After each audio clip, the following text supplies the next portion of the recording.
Good morning, everyone, and thank you for joining us for this third webinar of the RES4AFRICA Labs focused on policy and regulation in African electricity markets.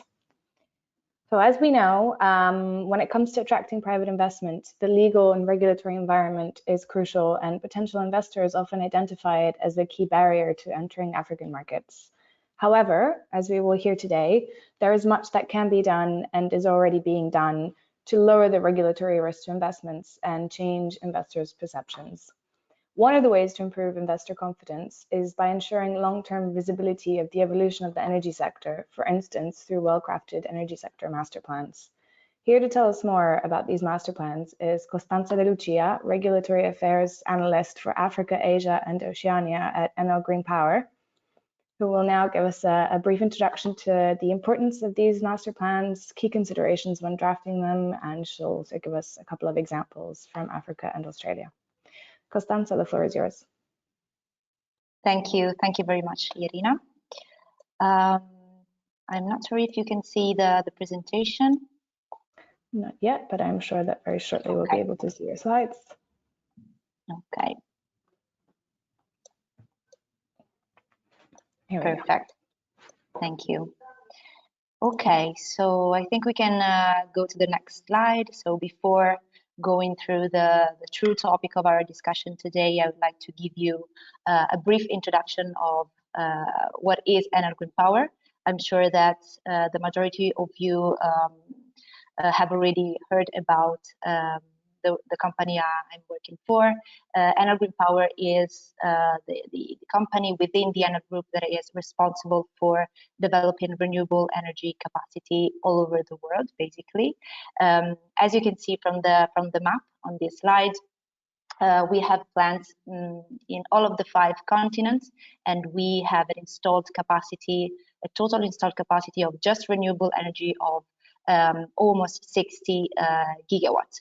We have the majority of that capacity comes from hydro, but we have also a 30% of capacity that comes from wind, a 17% that comes from solar energy, and the remaining 3% is divided into geothermal capacity and battery storage.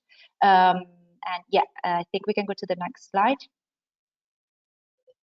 Perfect. In this one, you can see the presence of Enel Green Power in Africa. As you can see, we have plants and offices in different countries all over the continent. We have plants in Morocco, in Zambia, in South Africa, and Kenya. We both have plants that are still under development, and we have also a lot of plants and gigawatts that are already in operation. And we can go to the next slide, please. Perfect. So yeah, my presentation is on the importance of national energy master plans in every country, basically. The first question I would like to answer is a very simple one, and is, what is actually an energy master plan? So basically, an energy master plan is a document that is usually drafted by energy ministries that defines how the government sees the development, the evolution of the energy sector in the future, in the next, let's say, 10 years or so.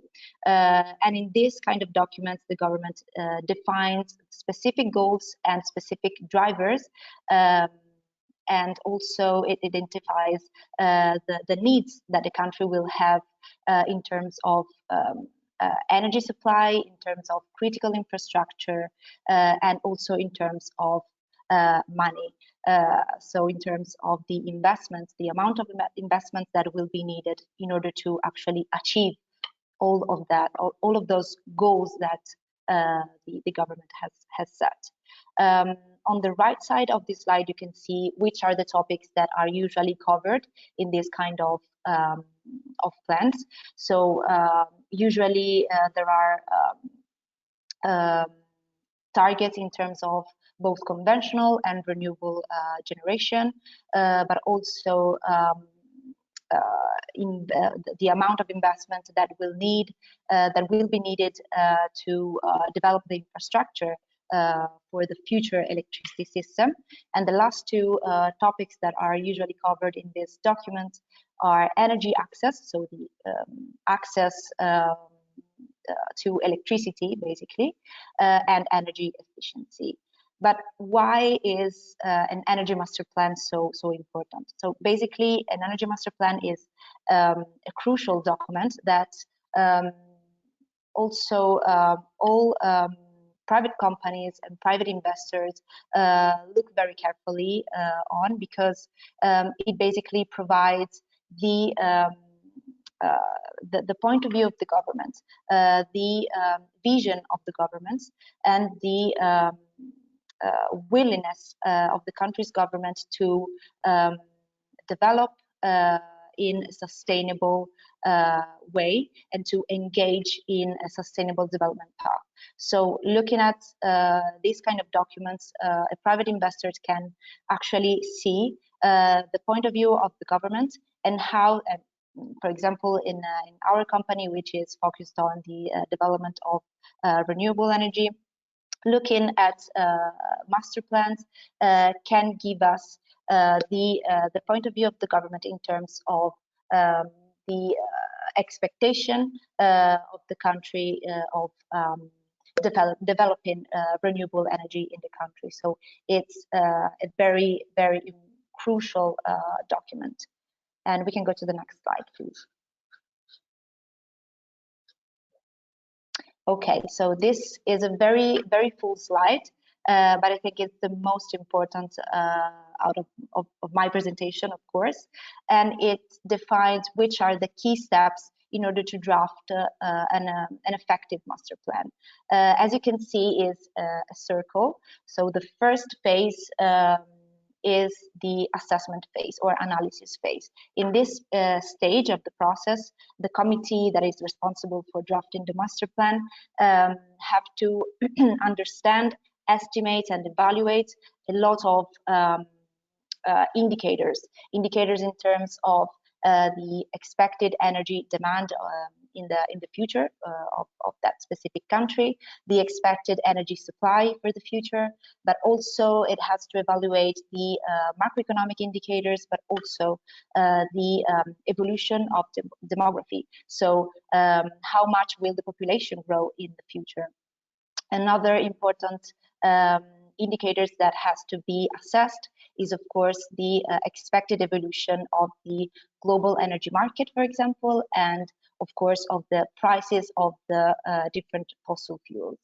The next step after the assessment phase is the establishment. No, please go on the previous one. Yeah, thank you.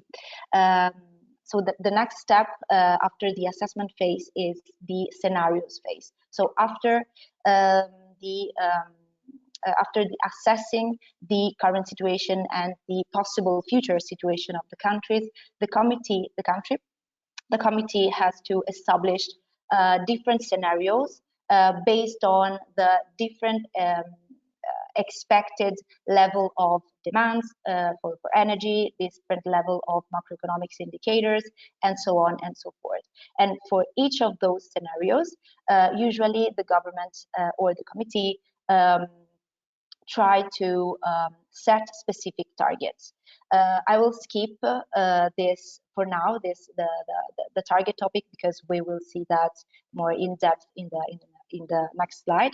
But after this phase of setting the target in terms of capacity addition, another important step is making the master plan a comprehensive plan, because an energy master plan have not to be limited just to the definition of targets in terms of additional capacity, for example, but it also have to be coordinated with the development of the transmission lines, the transmission system, for example, because if we add new capacity to the system, new energy capacity to the system, we need also that the grid infrastructure will be able and strong enough to sustain the additional capacity that we plan to add.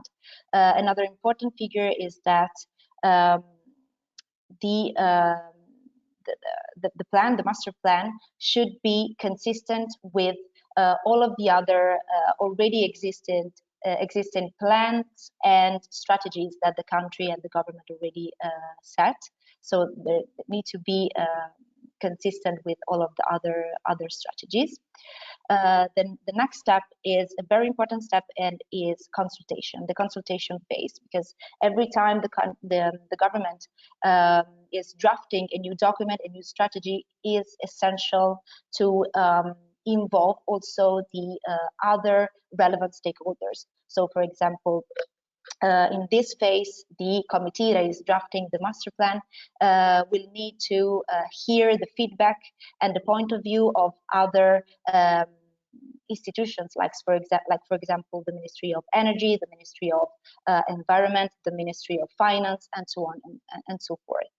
The next phase is the implementation phase. Of course, this is crucial, because without an actual implementation of all the strategies and the targets that have been set in the master plan, basically a master plan becomes useless. So it's important to enable the actual implementation of the strategy by setting the different responsibilities among the parties involved, but also it's important to define the practical actions and the regulatory, the implementive, the enabling, regulatory framework that will, and this is a very important step, of course. So the next step, and the last step, is the measurement and verification phase. And of course, this is another important step in this procedure, because the government has to define specific KPIs in order to monitor and evaluate the mistakes, but also the achievements that have been done during the implementation phase of the master plan. And after this phase, of course, the process will begin once again from the first phase. And so yeah, these are the key steps to draft an effective master plan. And we can go to the next slide, where we can see a focus on targets. In this slide specifically, you can see the example of Ghana, that in 2019 published its renewable energy master plan. And you can see from this slide that in this case, in the case of Ghana, targets has been set in a very good way, in a very realistic way. Indeed, targets to be realistic and effective must be challenging, of course, but they also have to be realistic and achievable. Another important features that targets of a master plan should have is that they should be set in the long term, but also it is important that the governments set also intermediate milestones. So in the case of Ghana, you can see that targets have been set for different technologies. So, for example, for utility scale solar, but also for rooftop solar, and so for different technology of a single energy source, and they are set for different years. So we have a target for utility solar for 2020, another one for 2025, and the last one for until 2030. We can go to the next slide. Okay, in this slide, you can see some examples of energy master planning in Africa, and this is a quite interesting table, because looking at this red and green table, you can see, you can have a clear picture of which are exactly the main priorities in most of African countries in terms of energy in the energy sector. So by looking at, for example, Ghana, the column of Ghana, you can see if actually the master plan exists. You can see if the master plan is actually updated. You can see if there's a target on renewable energy, and so it is quite an interesting table to have a clear picture of master planning in Africa. And as you can see by looking at the color of these tables you can see that the main priorities for most of African countries is renewable, because most of these countries, of the countries analyzed, have actually set renewable energy targets. So we can say that renewable energy addition is, of course, a priority for a lot of these countries. Another important topic is energy access, which is a key issue above all for the sub-Saharan Africa. And we can go to the next slide. Okay, here you can see the case of South Africa, which in my opinion is quite a good example of a well done integrated master plan. In South Africa, this energy master plan is called Integrated Resource Plan, or IRP. And by looking at this table, you can see that targets are expressed both in megawatts, but also in percentage of installed capacity. Another important feature is that the targets are also divided by technologies. So we have a specific target for capacity addition for coal, for nuclear, for hydro, for solar, wind, and so on and so forth. And another very important feature is that targets in South Africa in this plan are set per year. So we have actually a real roadmap. So for each year from 2019 until 2030, the government has set a specific target for every year. So this is a very interesting feature. Another characteristics of this plan, which is a good one, is that the plan has been published in 2019, but the publishment has come after several years of consultation with the public, but also with all the other relevant stakeholders. And we already mentioned how important it is to have an open consultation period for these documents that are so important. And we can go to the next slide to see another good example, this time outside Africa. And I would like to talk to you about the Australian case, because in Australia, we have a master plan that is called Integrated System Plan, or ISP, that is actually released every 2 years. So is basically updated every 2 years by the Australian energy market operators. And it defines which is, according to the committee, the long-term outlook for the next 20 years. So it has a very long-term view in terms of generation needs, storage needs, but also in terms of transmission, in terms of electricity network needs. And as you can see from this quite complicated graph on the right side of this slide, this shows basically the process, the very complex and complicated process that the Australian energy market operators go through in order to actually draft this integrated system plan. As you can see, it is quite complex with a lot of different stages. And another important feature is that this kind of plan is based on data. So it's based on statistical models and is data driven, and we will see that it is very important, and it gives it makes the master plan realistic, credible, and also transparent. So it's very important.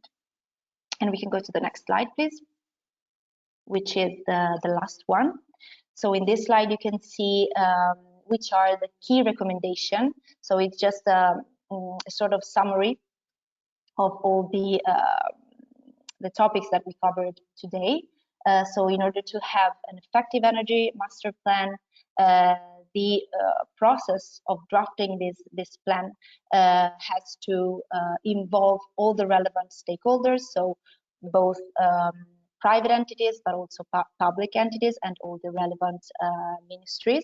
Another important point is that sometimes international cooperation could be and might be useful, especially when we talk about technical assistance and capacity building. The second key recommendation is to ensure the consistencies with all the other plans and strategies that the government has already published, and also ensure coordination between generation and the generation development and the transmission development. The third approach, and recommendation, and we saw that when we talked about the Australian case, is that this process should be data-driven, because as I also mentioned before, having a strong and structured approach that it's based on data makes the master plan realistic, transparent, and more credible to the also to the private investors, also to attract, in order to attract private investments and even from abroad. The fourth recommendation is on targets, and we saw how important is to have targets that gives a long-term view on the evolution of the generation sector in a country. The fifth recommendation is, of course, implementation. The government needs to set practical regulation and laws that enable the actual implementation of the plan. And the last recommendation is that the plan and the target should be updated regularly. And yeah, that concludes my presentation. So thank you very much for your attention. Thank you very much, Costanza, for this clear overview of energy master plans and the insightful recommendations for making them effective instruments of energy sector planning. Thank you. But sector planning is not the only relevant aspect that investors consider when looking at the regulatory framework of African electricity markets. Here to tell us more about how to reform regulatory frameworks with the purpose of crowding in private investment in Africa's electricity sectors are Johannes Hailu, energy expert from the Private Sector Development and Finance Division within the United Nations Economic Commission for Africa, and Andrea Renzulli, head of policy and regulation at RES4AFRICA. The two of them have dedicated the last 4 years to a comprehensive review of the ability of regulatory frameworks in several African countries to attract private investment. During this time, among other things, they published 16 country reports, reviews of the electricity sector, and developed a software for assessing the regulatory openness, attractiveness, and readiness of policy and regulation in African markets. Johannes and Andrea, please tell us more.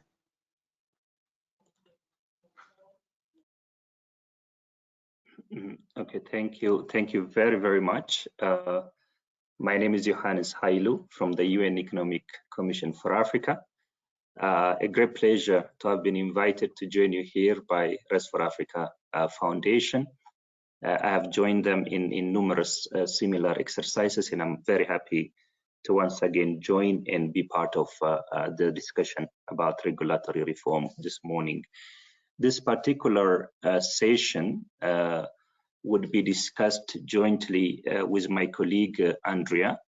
The idea is to give you a high-level overview of regulatory and policy issues in the continent. Some of the areas the private sector is particularly keen and interested in terms of risk mitigation. We'll go a little bit in detail through that. And then we turn it around and provide you with tangible experience and data-driven analysis in terms of what could be done, what is the current state of play in Africa, and what are the key recommendations. That aspect will be discussed by Andrea. So Andrea, you want to come in to introduce yourself, and then maybe we start the presentation jointly. Yes, thank you, Johannes, and good morning to all the participants of today RES4Africa Lab. My name is Andrea Renzulli, as Irina just introduced me, and I work within the RES4Africa Foundation since about 3 years, mainly focused on electricity policy and regulation, and I had the honor to work with our good colleague Johannes and few other colleagues with the RES4Africa Foundation outside the RES4Africa Foundation to this broad assessment of policy and regulatory frameworks across Africa. And we are very happy now to actually walk you through some of the main findings as well as on the origination of our analytical approach and why we focused on electricity policies and regulation. So thanks, Johannes, and the floor is yours again. Thank you very much, and thank you everyone for joining us. I see 170 plus attendance as of now, and all of you are welcome to this discussion. Let me take the next minutes to discuss some of the high-level issues. As you can see in the continent, electricity access is a big issue. I think Constanza in her presentation also tried to touch upon this in the context of a master plan. There are close to 600 million people with no access to electricity in the continent. Of course, attached to that, there is also challenges related to productive use of energy. So there's a lot of policy interest since at least 2015 to rapidly change this particular state of affairs in the continent and to bring in energy so that we not only close the access gap, but we also facilitate economic development, industrialization, and other agenda in the continent. Now, what you see is a wide variation of access in the continent. You would have countries that have universal access already, or high level of access in the case of South Africa, as you can see on the screen, versus countries that have less than 10% access today and need to rapidly ramp up investment in the sector. But overall, electricity demand is growing. In fact, by 2040, it is projected to quadruple in Africa, and meeting that demand alone requires major investment. In terms of how much investment would be required, of course, it depends to which kind of assessment you can refer to. There are different variations of estimates that are being done, but overall, we require about $140 to $170 billion per year is required not only in generation investment, but also in transmission and distribution network investment as well. We can go to the next slide. So one particular challenge in terms of how we can finance this need to ramp up not only access, but put in place the necessary energy infrastructure is that of finance and where that finance has been coming. So far, 70% plus of all financing that went into infrastructure investment in the last 10-15 years came directly from the public sector through national budgets or through bilateral and multilateral financing arrangements. The challenge with that model lately has been that countries have faced numerous macroeconomic shocks, as you know. Right now, we are in another shock as a result of the crisis in Ukraine, inflation and supply chain issues and cost of living issues. Just before that, we had the COVID shock. Just before that, we had another economic recovery to do. So a lot of that has placed major burden on the public sector in terms of whether or not they can continue to sustainably finance the infrastructure need going forward to 2030, under the UN SDG 7 plan and proceeding to 2063 under the African Union continental aspirations. So the role of the private sector in this case is quite critical. If you see the graph where the share of private sector, it used to be quite marginal until 2017. Since then, it has increased to about 20-23% of total infrastructure finance today comes from the private sector. So it's a growing share, but as you can see, there's still a very limited role of the private sector. So the question is why? This is some of the issues we'll try to clarify today. Next slide, please. So as you can see here on the left, and if sorry, if you adopt a rather long-term perspective between 1990 to 2022, where is private sector investment in the power sector going in billions of US dollars? The share that is captured by, let's say, Middle East and North Africa, as well as Sub-Saharan Africa, is quite limited. In fact, it is a small amount, about $50 billion over a course of 22 years. So nothing significant. And similar analysis has been done by the International Energy Agency on your right. As you can see that even though we have made some progress in getting private sector to be interested in generation investment in Africa with a share of 60% plus of new investment coming from the private sector. On the transmission and distribution side, there's a negligible presence of the private sector in network investment. So a lot of this information is pointing in the direction that the continent has a lot of potential. The continent has demand pressure. The continent has a lot of aspirations and has to close this gap. However, private sector, especially international private sector, has not been sufficiently responding to this market with very limited presence in the transmission and distribution investment, a little bit appreciable on the generation side lately, but overall capital investment coming to the continent is quite limited, especially in comparison with other markets and other geographies. And this is pointing to some serious fundamental issues that needs to be addressed. Next slide, please.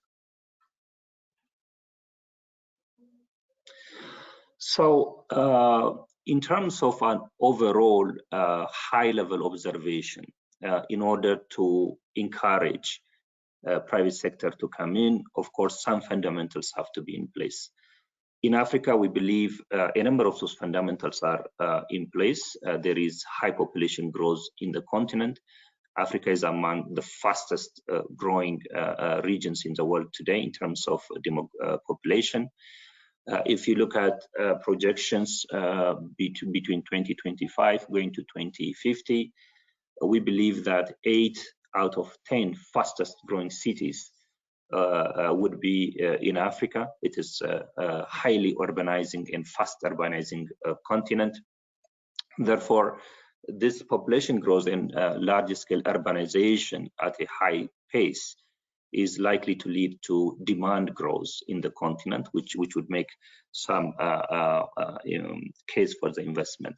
However, on the technology side and on the resource side, there are a lot of assessments by RES4Africa Foundation, by our colleagues at IRENA and others that demonstrated that the continent is also endowed with various renewable energy resources.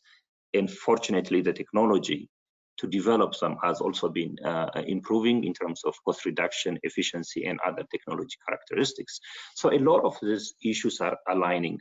Where we see the problem is what Constanza has said. One is partnership, cross-sectoral but cross-regional partnership in terms of how to fast-track investment is an issue. Repeatedly, people who are interested to invest in Africa are raising this issue of de-risking and whether or not adequate de-risking facilities and instruments are in place. And there is a lot of criticism in terms of sound regulatory framework, and without which, whether or not there are interesting underlying fundamentals and resources and technology can support that.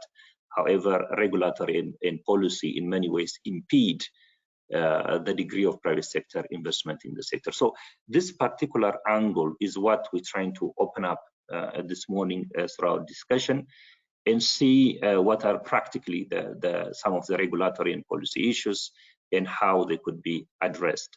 So a lot of this information is based on a lot of data and analysis we have done jointly with RES4AFRICA in the last 3 years. Next slide, please. So in general, we believe investors are interested in mitigating risk in 5 categorical areas and across 27 risk factors. Of course, this is not an exhaustive list. There are other risks that need to be considered depending on which country and region you are operating in. But in general, first, there is what we call environmental and social risk.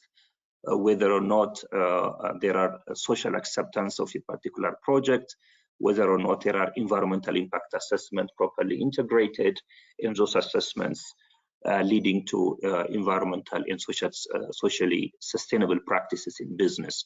So if this is not done well, as you can imagine, even though you have a well-packaged project, it can lead into social resistance and some kind of environmental problems, and that can add complexity to the project. So addressing environmental and social risk is an important element, and in fact, social impact studies and environmental impact studies are today part and parcel of major energy investment projects already to look at these issues more carefully. The second category of risk investors would have to deal is what we call financial risk, whether or not there are financing options domestically and internationally, tax regimes and how conducive they are. Local financial intermediaries can come into play, and their capacity and financial regulation in the local market can be an issue.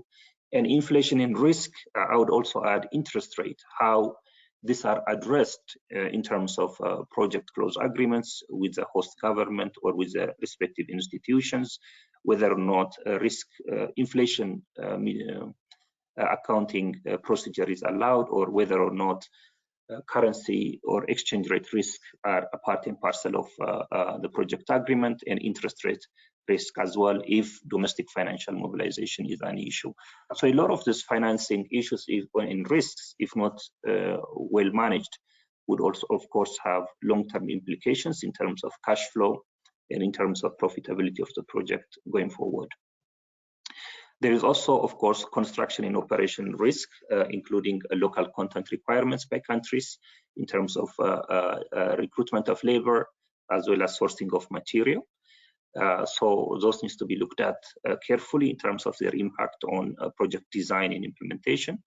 Of course, especially for renewable energy projects such as solar, which is land intensive, land rights become quite crucial, and management of land access and land use issues become an important risk factor, as well as local technical skills, especially if there is a local content requirement. The skill aspect becomes quite crucial. And of course, permitting and licensing and construction and operation and management challenges, and how well they are addressed and in advance managed, determines operational and construction and operational related risks, and this needs to be managed carefully as well. And some of them are originating from regulation, such as permitting and licensing and local content regulation.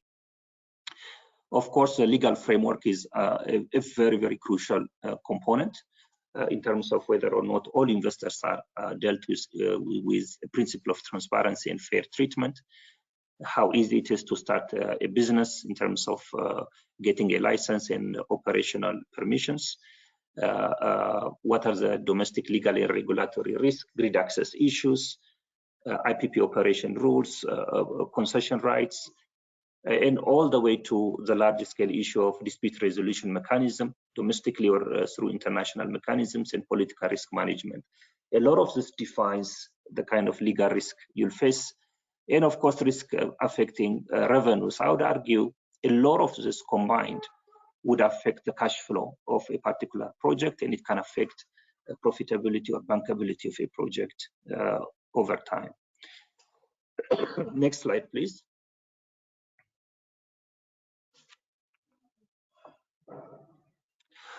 So let me share with you in the next 2 slides how an assessment from the World Bank and one from RES4Africa Foundation in terms of what are the general perceptions around these regulatory hurdles and risks. And as you can imagine, not all of them are equally important in terms of impact on a project. If you look at this World Bank indication in terms of perceived policy and regulatory risk and in priority areas, of course, overall perception about a country as a risk factor is important, but relatively less, about 4.6 out of 10. Power sector context risks are important. They're rated at 4 out of 10, but policy and regulatory risks are the most fundamental of those risks. This includes, in general, broader categories, issues around overall market entry procedure. Earlier, we talked about permits and so on and so forth. These are quite fundamental, and private sector views them as key impediments if these regulations are not addressed properly. Clarity of investment priorities. This implies, for example, what is your national investment policy?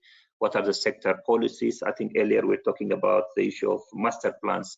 A lot of this clarify national priorities in terms of where the country wants to go, and absence of any indication in terms of policy and strategy articulation can indicate a potential uncertainty about the market. And of course, certainty of cash flow is the most important, because we know the private sector is in the business of managing cash flows and mitigating cost, including costs arising from uncovered risk. So you can imagine the sensitivity of the private sector in terms of any element of this risk discussion that can affect cash flow, because that would impact rate of return, profitability, and potentially commitment backwards to credit institutions and other stakeholders as well. So this is an indication of some of the high-level risk factors that needs to be managed through policy and regulation. Next slide, please.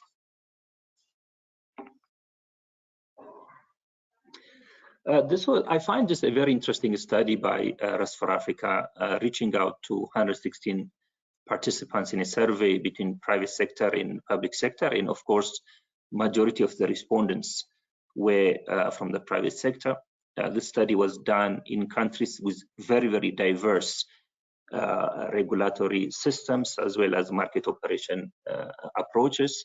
For example, you have Senegal, relatively more open, in Ghana, and you have Ethiopia and Mozambique on a different side of the spectrum. So participants were probed on a number of issues in these countries, and they are indicating some of the high-level risk that needs to be looked at in the continent, including political risk being very important for private investors, transparency and fairness and equal treatment on investment issues, counterpart risk in terms of the reliability of your national partner. It could be the off-taker or the country as well. Inflation and currency risk management being extremely crucial. As you know, in Africa, even though macroeconomic management has improved over time, still you will see this outbreak of inflation and currency fluctuation, and of course that will introduce a certain level of risk. On the public sector side, interestingly, some risks are also identified, and they seem to be common in terms of IPP market access rules, dispute resolution. These are the same element of risk highlighted by the private sector, but the intensity and perception around how crucial these risks are is of course different if you look at it from the private sector perspective or from the public sector perspective. However, this indicates that there is a joint interest, since these risks are identified both on the private and public sector side. That's where a lot of contract administration, negotiation, contract management issues become crucial in terms of mitigating this risk, both for the private and public sector side. Next slide, please.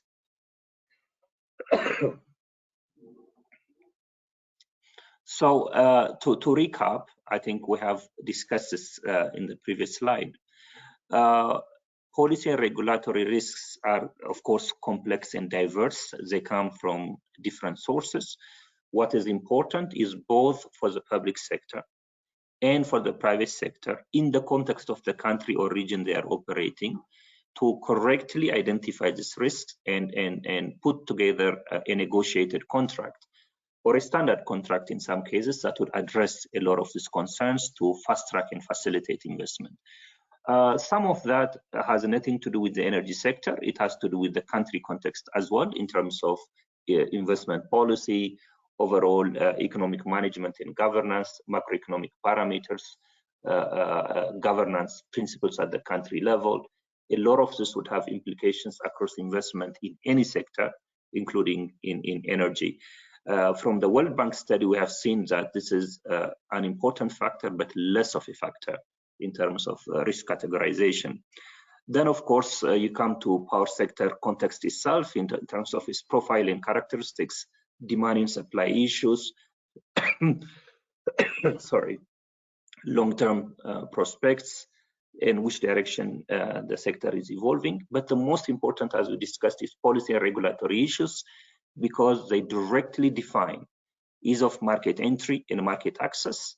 They clarify on investment priorities through planning, including what we call master plans, and it impacts certainty of cash flow, which, as you can imagine, is one of the most crucial concerns for the private sector. And it also affects what we call operational stability, because projects usually have 20 years, 30 years, in some cases 50 years life cycle. In operational stability, as regulated by policy, and stable regulation is a critical component. If not stable, of course, that again goes back and affects cash flow, and it introduces all kind of other risks. Next slide, please. Sorry. So now we have introduced a lot of complex set of operational and risk issues that need to be mitigated from a financing and a project point of view.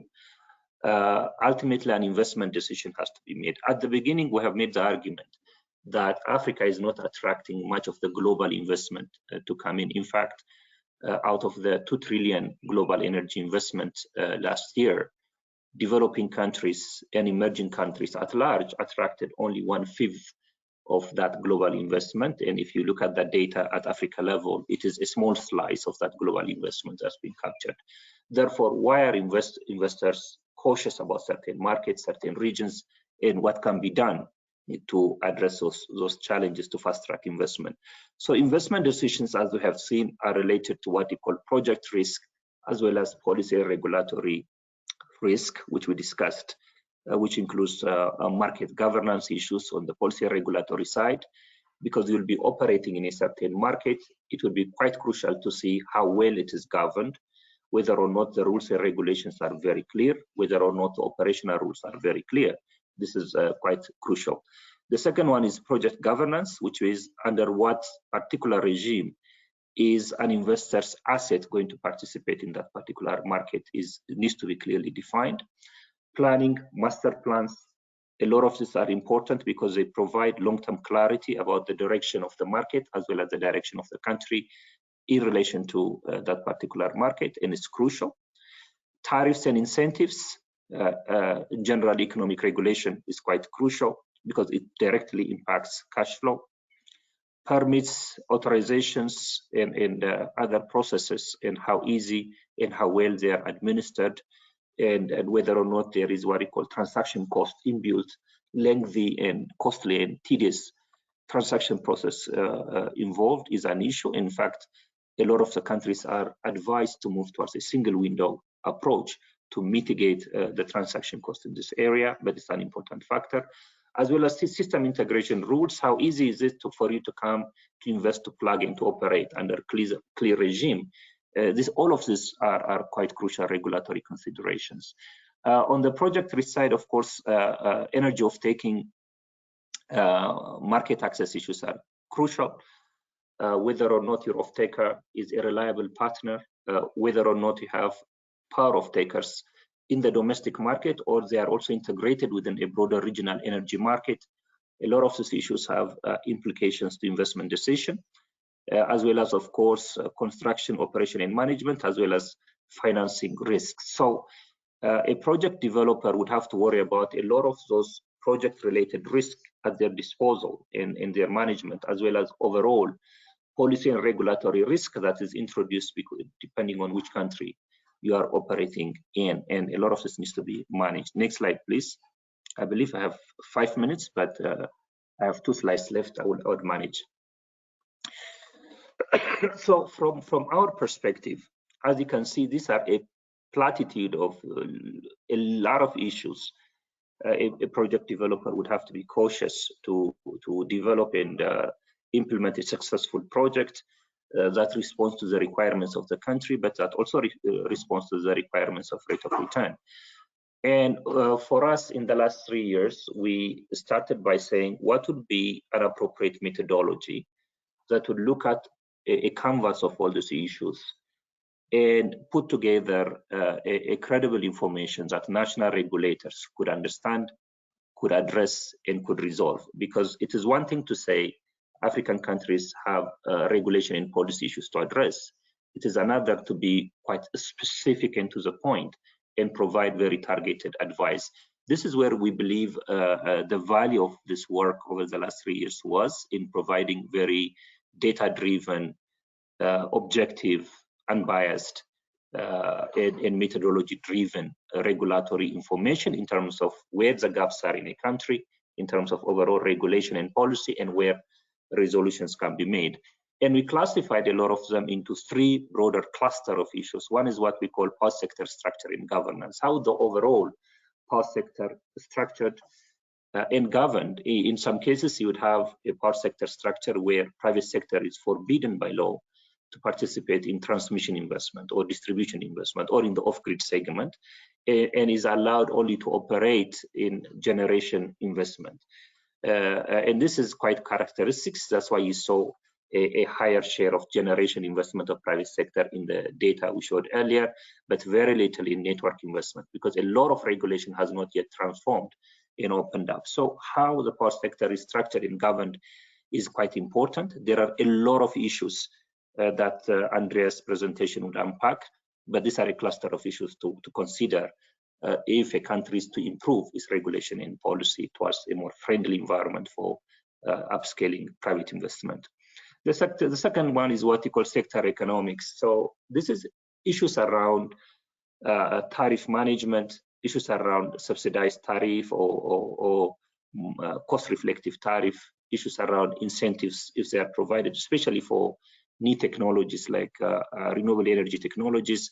How supported are these kind of projects in the country, especially around clean and sustainable energy technological solutions, as well as predictability in terms of contract administration and so on and so forth. The details will come later. But how the economics of the sector is managed, regulated, and supported by policy is a crucial element, we believe, and there are a lot of issues to be improved under this. The third one is what we call the maturity of the sector in terms of whether or not a lot of the technical regulatory issues are already resolved or not. Because you don't want an investor to come to a country and has a lot of regulatory doubt and ambiguity because national laws and regulations have not established them yet. So if a lot of these things are done well, we believe there will be clarity, predictability, transparency, and accountability ensured in the market, and that will lead to greater interest of private sector to upscale investment from the current share of 20-23%, probably to 50%, 60% going forward. Next slide, please, and next slide. Okay, here is where I would stop and hand over to Andrea. A lot of these 3 issues we discussed are clustered around market openness, attractiveness, and readiness.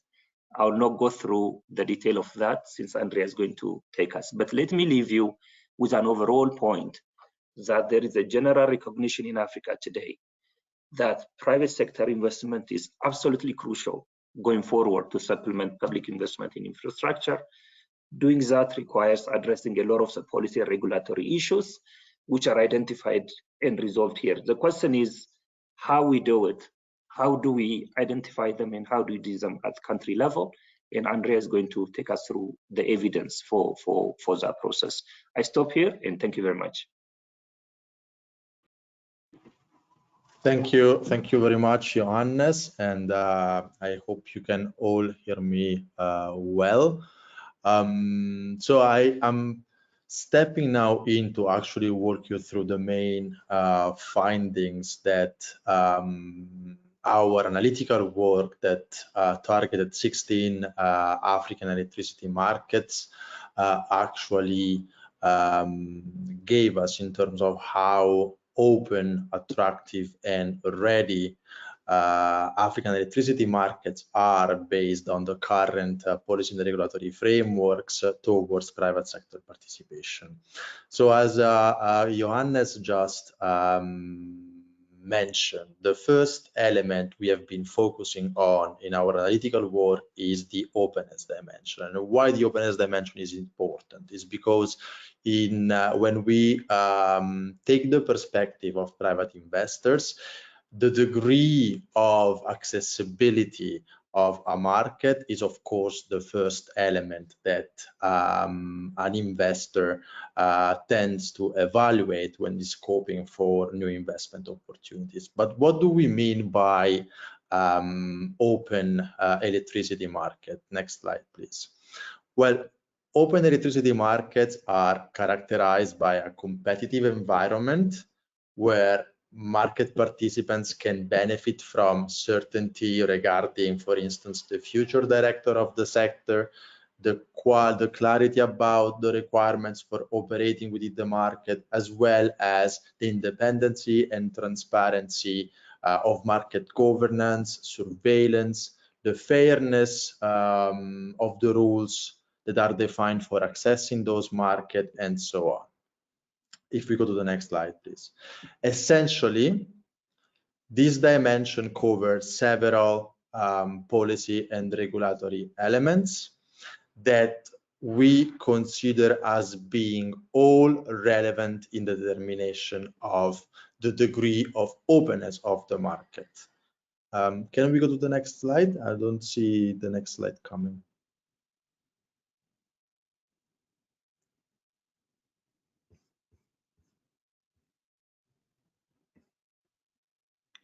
Can we go to the next slide?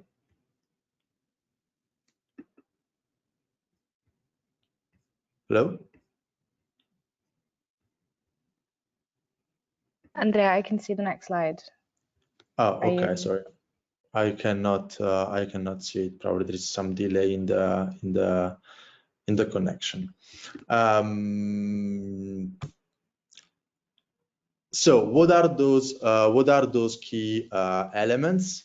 Well, the areas that we defined as being characterizing the openness dimension grows from the energy strategy to the system planning to the governance of the electricity markets to the framework of the power sector framework, private sector participation models, power sector competition, as well as other elements as generation of taking options or procurement process. All together, those different elements compose the openness dimension, and they define the different areas of policies and regulation that we've been analyzing across the 16 markets that we addressed.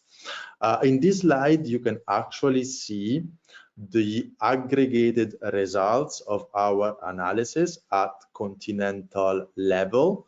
We mentioned that our analysis covered the four subsegments of the electricity supply industry, so the generation, the transmission, distribution, and the off-grid segments. We will look at the results segment by segment in the slide after, but I think it was important to give you also an overview of what are the main takeaways that we could take from, that we could find from a more general overview per dimension. So in general, the analysis showed that the electricity markets in Africa actually benefits from a fairly good degree of openness for private sector participation. For instance, we can see that conducive policy and regulatory environment exist in the area of power sector governance, procurement process, system planning, as well as energy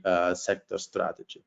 Primary legislation has been adopted in the form of electricity laws to actually govern the roles and the responsibilities of market participants in the different countries targeted. PPP legislation has been adopted to review public procurement rules and procedures and open to the private sector in providing and managing electricity services.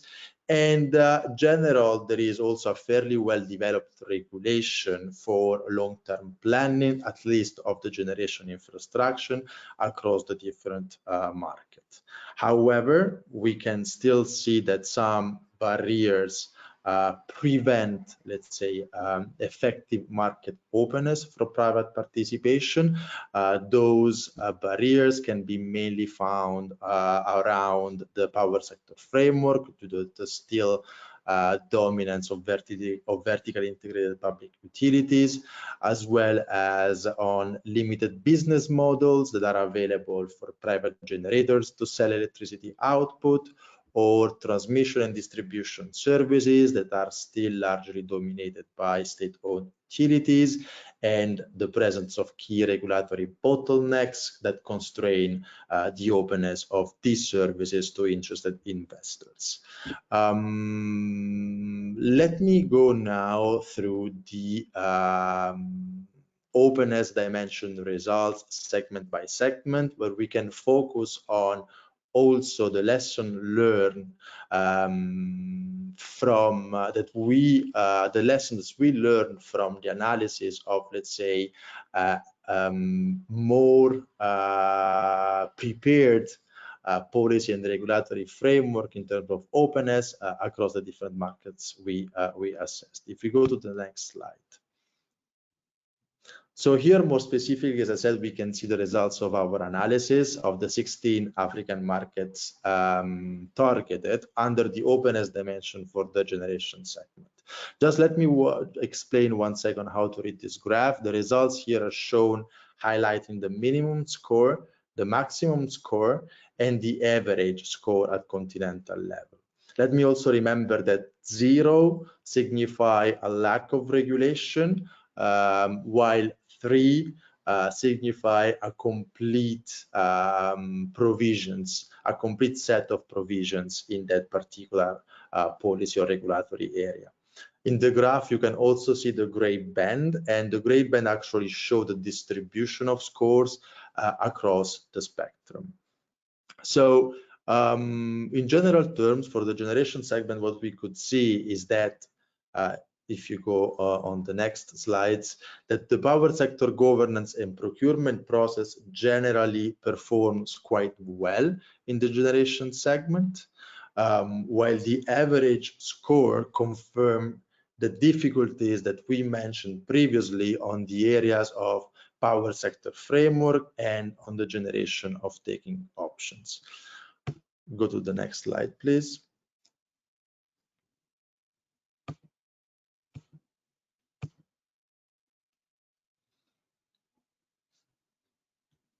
I hope you can see the next slide.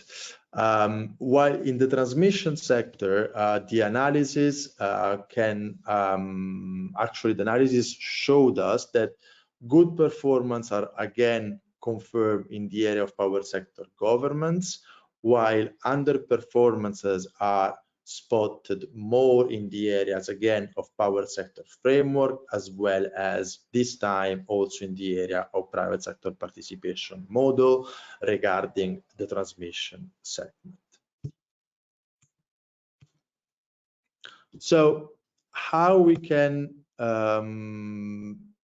motivate and how we can explain those results? Well, different factors. From one side, on the generation of taking option, despite the progress that we have seen in the development of the IPP model across Africa, 5 out of 16 markets still offer to IPPs only single off-taking arrangements with the public utilities, or the so-called single buyer. These actually limit the possible route to market for interested investors in new generation assets. Regarding the transmission segment, on the opposite side, public monopolies are still common for managing the transmission services, and the regulation or the legislation still still implies an exclusive right for state-owned utilities in operating transmission networks, and this is true in 11 out of 16 countries that present form of restriction to private sector participation. However, for countries that are interested in attracting increasing private capitals in these segments to expand either the generation or the transmission infrastructure, few reforms that have been also implemented across the in few markets among the ones we have been assessing could serve as guidelines for interested countries.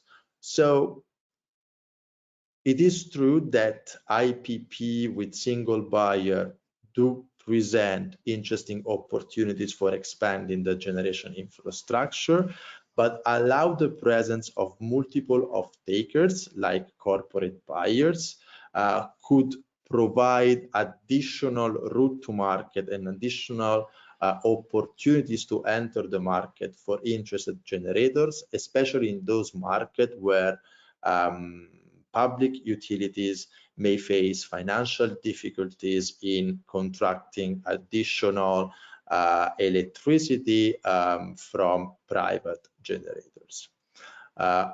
We also notice that adopting regional rules and standards enabling cross-border electricity trade could also help in supporting the development of both generation and new transmission assets.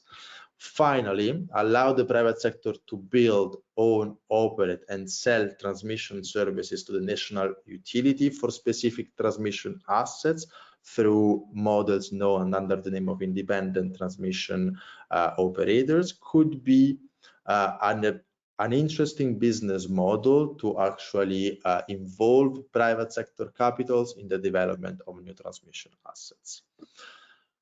If we go to the next slide, looking at the results this time of the distribution for the openness dimension for the distribution segment, here we can also notice that there are good results as for the other segments in the power sector governance, confirming that good reforms and good progress have been made to introduce licensing regimes also for the network operators, and extend also, let's say, the national regulatory power and authority over them.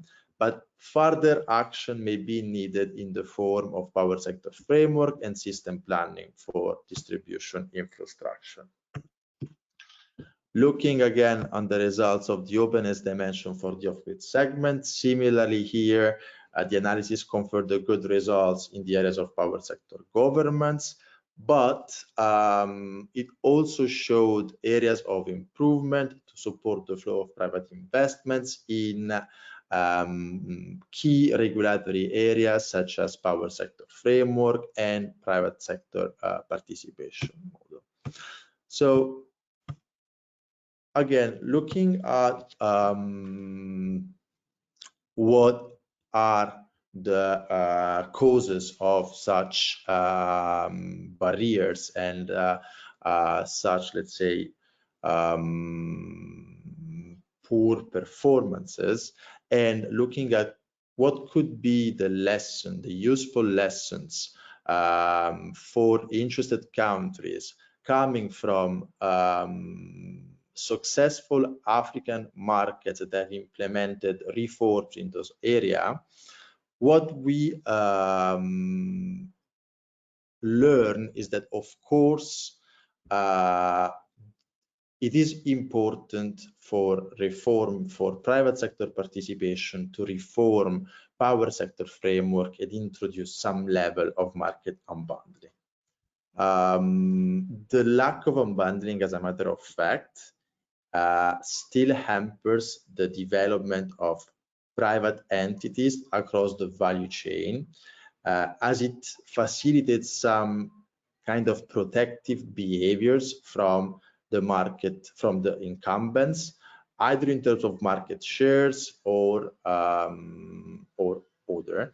And these protective behaviors in the end impact the potential competition and the possible benefits of competition for the final customers. And the analysis confirmed that 10 out of 16 countries are still characterized by vertically integrated utilities and lack all form of market unbundling.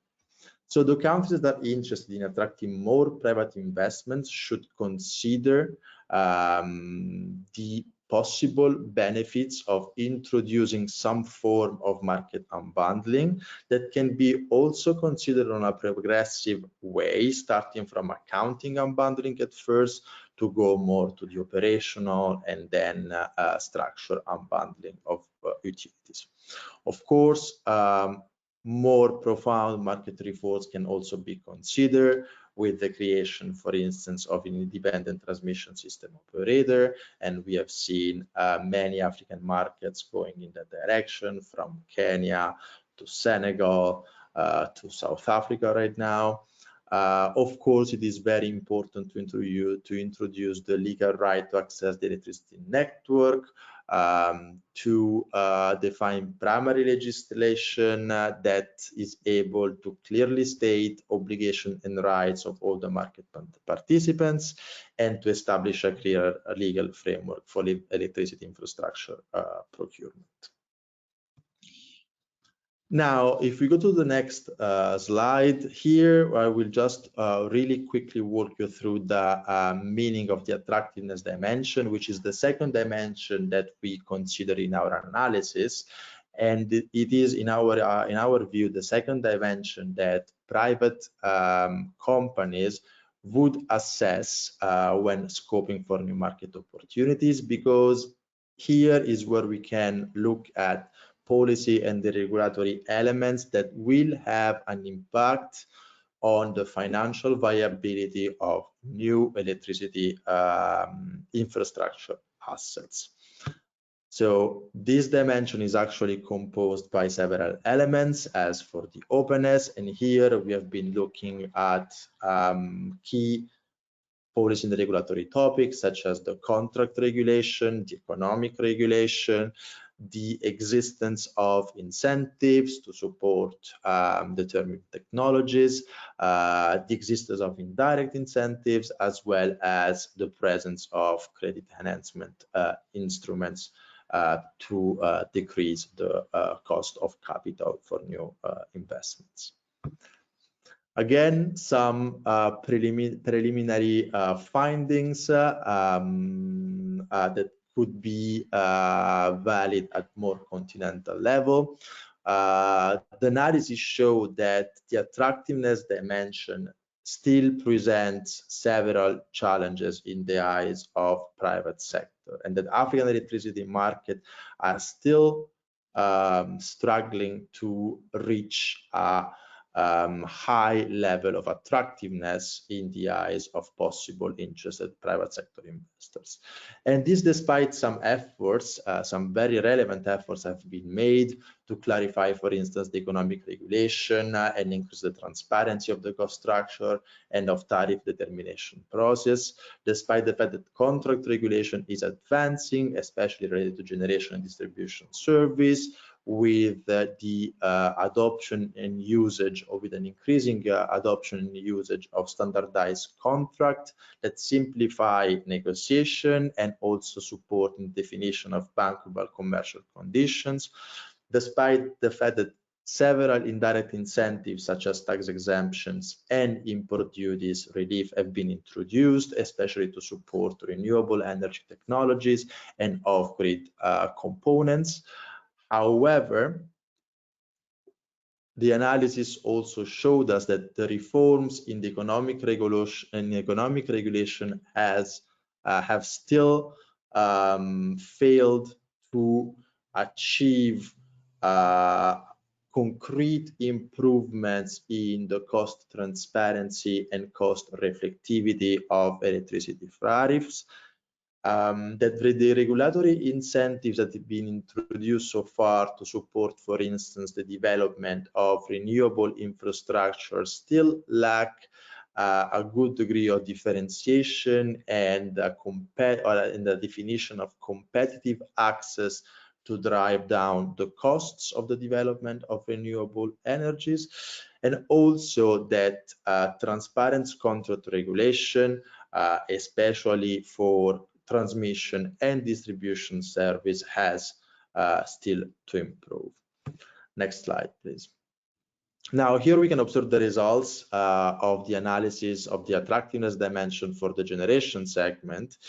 And what we can see is that contract regulation stands out as a strong point for the generation segment, thanks especially to the increasing adoption, as I said, of standardized PPA templates, but also that performers are more varied across the other topics, and that incentives stand out as a clear area of improvement in the generation space. Next slide, please.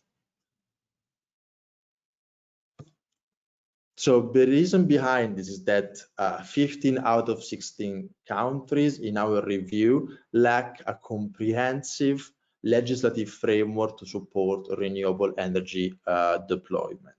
Now, although the business case for renewable is every day stronger, the deployment of renewables, especially in countries that are facing the, let's say, first round of development of renewables, and they may have to build their first or second renewable energy project, can still benefit from some risk-reducing incentive.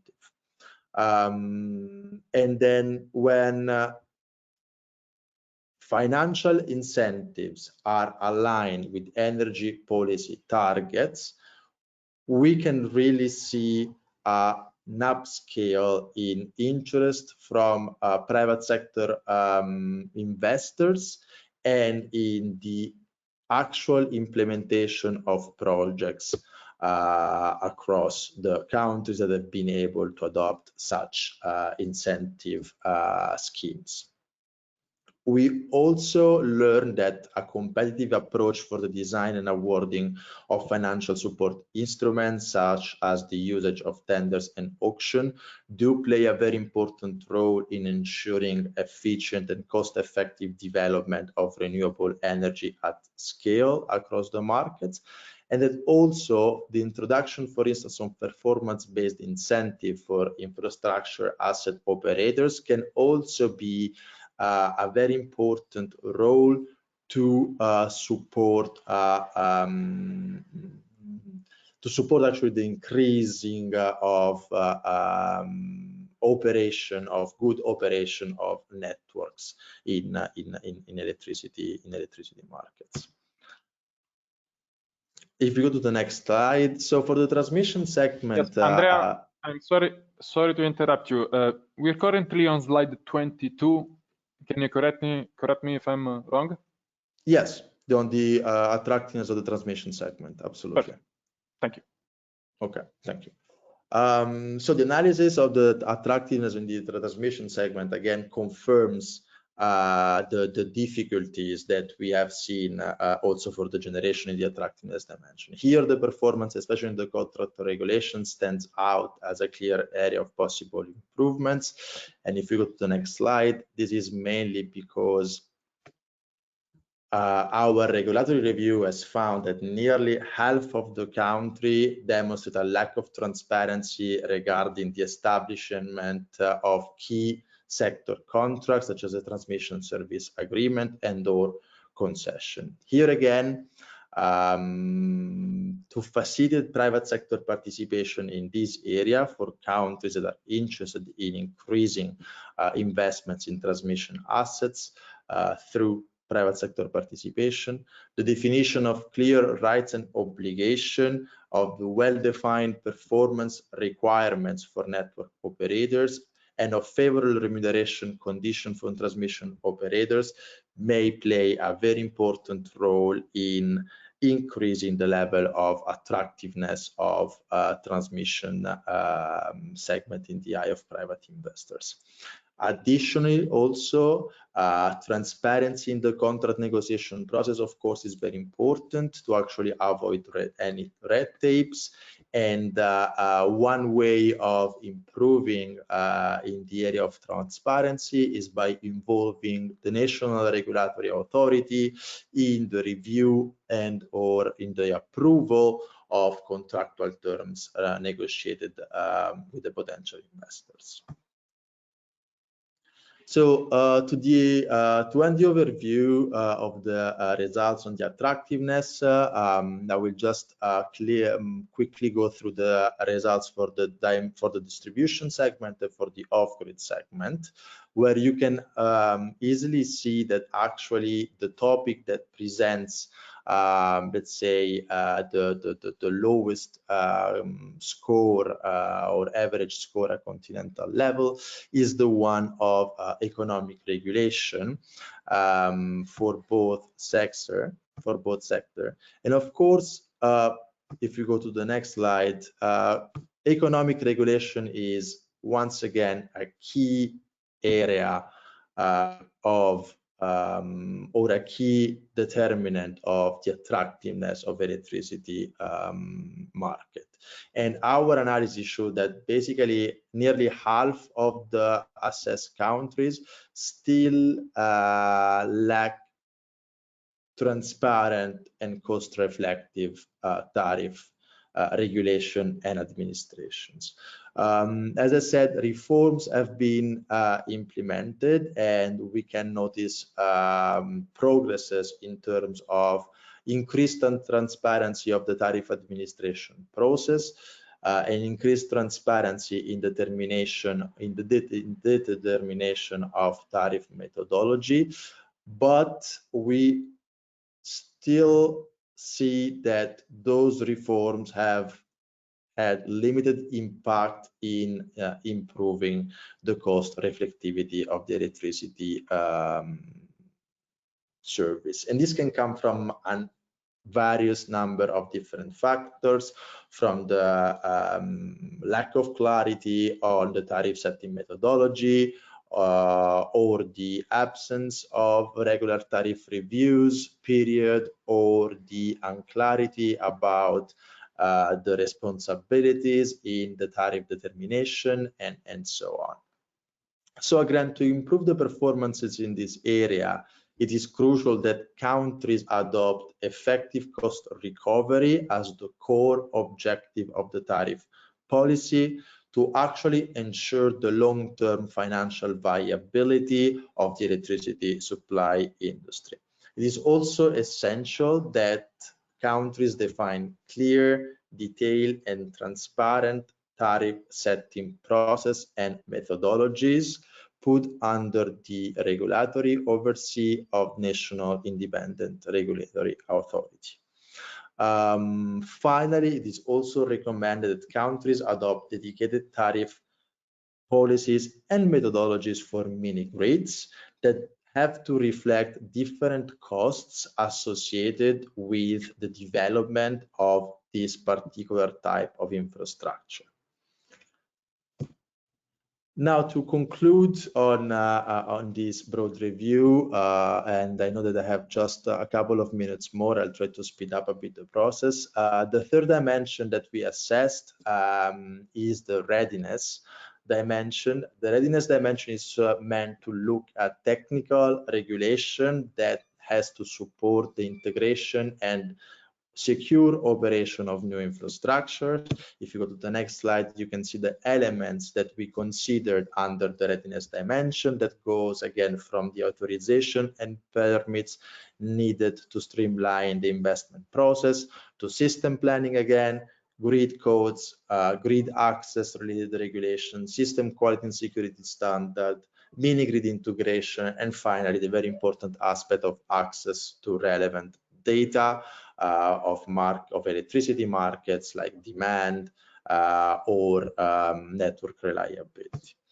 Again, the main takeaways of the analysis at the continental level is that efforts have been made to adopt appropriate regulation for electricity system planning, for system quality and security, for adopting rules for grid codes and system operation, and also to streamline the investment process by clarifying what are the procedures to access the relevant permits and authorization.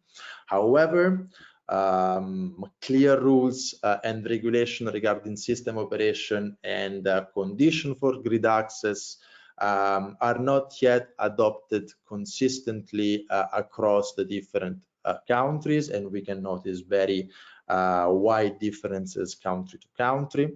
There is still a lack of ad hoc regulation that address the integration of off-grid system into the main grid, and the transparency and accessibility of a system plan is still an area of improvement. We notice that lots of countries perform studies on the evolution of master plans, as we said, on the evolution of the electricity system infrastructures, but those studies are not always accessible to all the market participants, while we really think that this can improve actually market transparency and provide signals to the investors.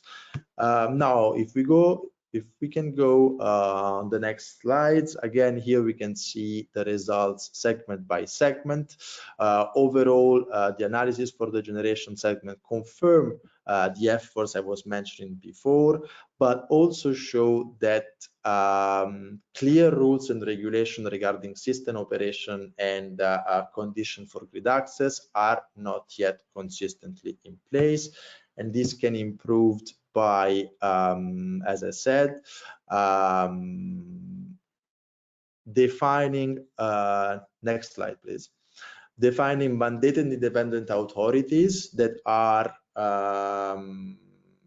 that have a clear regulatory mandate to oversee the technical regulation, conception, and implementation of technical grid regulation. Adopt grid regulation that cover several aspects of network development and management with a set of subcodes that address connection, operation, and planning at least. Consider to adopt also grid regulation that address the technical requirements needed to integrate and connect variable renewables, very important in the perspective of increasing amount of intermittent or variable renewable capacity being integrated into national electricity systems.